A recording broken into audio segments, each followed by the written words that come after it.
Hello guys, আজকে আমার বাড়িতে আত্মীয় এসেছিল। আত্মীয় বলতে শাশুড়ির মা, মাসির বৌদি, মানে মামিমা, দিদুনেরা সবাই এসেছিলো। এই যে দেখিয়ে দিলাম ওদের বাচ্চাগুলো এসেছিলো। বাচ্চাগুলো কি কিউট, আর আমার মেয়ের সাথে খেলা করছিল। তার জন্য তো জমিয়ে খাওয়া দাওয়া হবে, সবাই এসছে বলে। দেখো মাংস হচ্ছে, আলু ভাজা হচ্ছে, চাটনি হচ্ছে, চিংড়ি মাছের মালাইকারি হয়ে গেছে, ডাল হয়ে গেছে, পটল আলু সবজি হয়ে গেছে, ভাত, তারপরে গন্ধরাজ লেবু কেটে রেখেছি, এরপরে মিষ্টি, চাটনি, দই, পাঁপড়, এগুলো সব, আম কেটে রেখেছি। আর সবাইকে খেতে দিয়ে দেব। আর তারপরে দেখবো বাচ্চাগুলো কী করছে।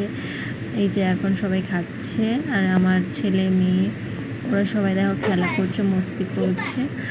আর তারপরে তো সবার খাওয়া দাওয়া কমপ্লিট, এখন বাড়ি যাওয়ার পালা।